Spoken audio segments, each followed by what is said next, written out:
Assalamualaikum warahmatullahi wabarakatuh. Bismillahirrahmanirrahim.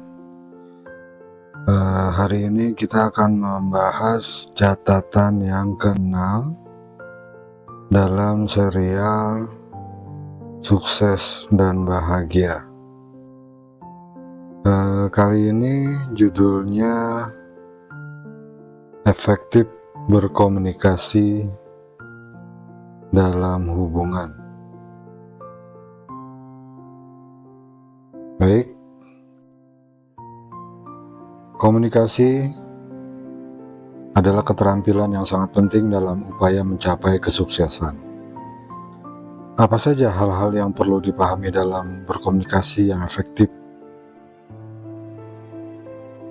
Jadi, ketika berkomunikasi efektif dalam hubungan pribadi dan profesional, penting untuk memahami aspek-aspek seperti mendengarkan dengan empati, menyampaikan pesan dengan jelas, menghormati perbedaan pendapat, menjaga bahasa tubuh yang positif, dan mengadaptasi gaya komunikasi sesuai dengan audiens Anda. Selain itu, memahami konteks dan budaya komunikasi juga sangat penting untuk memastikan pesan Anda dapat diterima dengan baik oleh orang lain. Berkomunikasi dalam situasi yang berbeda memerlukan pendekatan yang tepat. Saat emosional, penting untuk tetap tenang dan mengungkapkan perasaan dengan jujur, tetapi tetap menghindari konfrontasi. Mendengarkan dengan empati juga penting untuk memahami perasaan orang lain. Saat berkomunikasi dengan teman atau sahabat, Anda mungkin bisa lebih santai dan akrab dalam menyampaikan pesan. Anda dapat menggunakan bahasa yang lebih informal dan mengandalkan humor atau ungkapan khas dalam percakapan.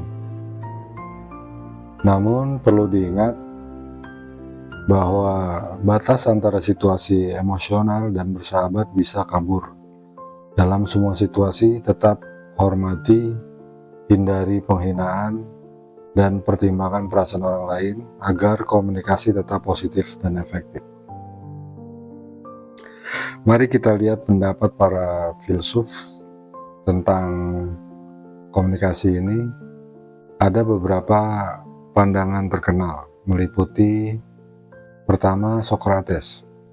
Filsuf Yunani kuno ini mengedepankan dialog dan tanya jawab sebagai cara untuk mencapai pemahaman yang lebih dalam. Dia yakin dan percaya bahwa dengan mempertanyakan dan mendiskusikan gagasan, orang dapat mencapai kebenaran. Pendapat yang kedua dari Aristoteles. Aristoteles mengemukakan konsep etos, patos, dan logos dalam komunikasi. Etos berkaitan dengan kredibilitas pembicara. Patos adalah upaya untuk memengaruhi emosi pendengar, dan logos adalah penggunaan argumen logis dalam komunikasi. Pendapat ketiga dari Martin Buber. Filsuf Yahudi ini mengembangkan konsep aku engkau sebagai fondasi komunikasi yang bermakna. Ia berpendapat bahwa komunikasi yang sejati terjadi ketika kita melihat orang lain sebagai individu yang unik dan membangun hubungan yang penuh perhatian. Kemudian dari Marshall McLuhan, filsuf media ini mengatakan bahwa medium adalah pesan. Dia berfokus pada bagaimana cara komunikasi dan media berpengaruh terhadap persepsi kita tentang dunia. Pendapat yang kelima dari Jürgen Habermas. Filsuf Jerman ini mengembangkan teori komunikatif yang menekankan pentingnya diskusi dan debat rasional dalam mencapai pemahaman bersama. Ia menekankan pentingnya adanya kondisi yang adil dan terbuka dalam komunikasi. Pendapat yang terakhir dari Albert Camus. Filsuf dan penulis Prancis ini mengangkat isu absurditas dalam komunikasi manusia.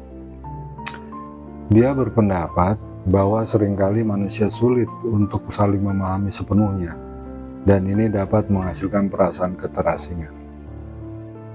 Pandangan-pandangan ini mencerminkan beragam perspektif tentang komunikasi dari berbagai era dan budaya.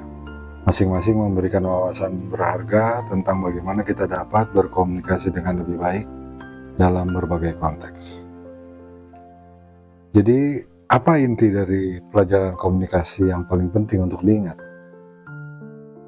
Yang paling penting untuk diingat dalam berkomunikasi adalah pertama, mendengarkan dengan empati.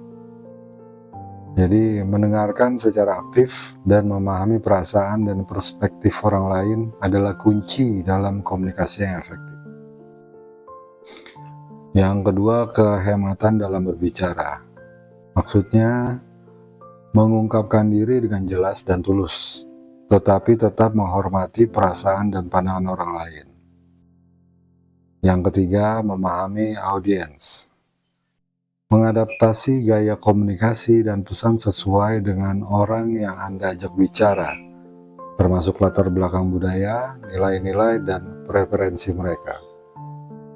Yang keempat, mengelola konflik dengan bijak. Artinya, mengatasi perbedaan pendapat dengan cara yang konstruktif, menjaga ketenangan, dan mencari solusi bersama. Yang berikutnya, kelima, adalah bahasa tubuh dan ekspresi wajah. Keselarasan antara kata-kata, bahasa tubuh, dan ekspresi wajah sangat penting untuk memastikan pesan yang disampaikan konsisten dan jelas. Yang keenam, menghindari asumsi. Selalu konfirmasi pemahaman Anda terhadap pesan orang lain dan jangan membuat asumsi yang dapat menyebabkan kebingungan. Yang ketujuh, menghargai perbedaan, yaitu menyadari bahwa setiap individu memiliki pandangan dan pengalaman yang berbeda, dan menghormati keragaman ini dalam komunikasi. Next, yang kedelapan, menghindari penghakiman dan kritik yang merendahkan. Maksudnya, berbicara dengan cara yang membangun, bukan merusak hubungan. Kesembilan, berkomunikasi secara jujur. Sampaikanlah informasi dan pendapat dengan jujur, sambil tetap mempertimbangkan dampaknya pada orang lain. Yang ke-10, praktik dan refleksi. Komunikasi yang efektif memerlukan latihan dan kemampuan untuk merenung tentang bagaimana Anda dapat berkomunikasi lebih baik di masa depan. Mengingat inti-inti ini akan membantu Anda berkomunikasi dengan lebih baik dalam berbagai situasi, baik dalam hubungan pribadi maupun profesional. Ya, kesimpulannya dalam mengungkapkan suatu pesan berkomunikasi, hendaknya dipikir cermat sebelum berbicara. Sekian untuk catatan ke-6 ini. Sampai ketemu di catatan berikutnya. Wassalamualaikum warahmatullahi wabarakatuh.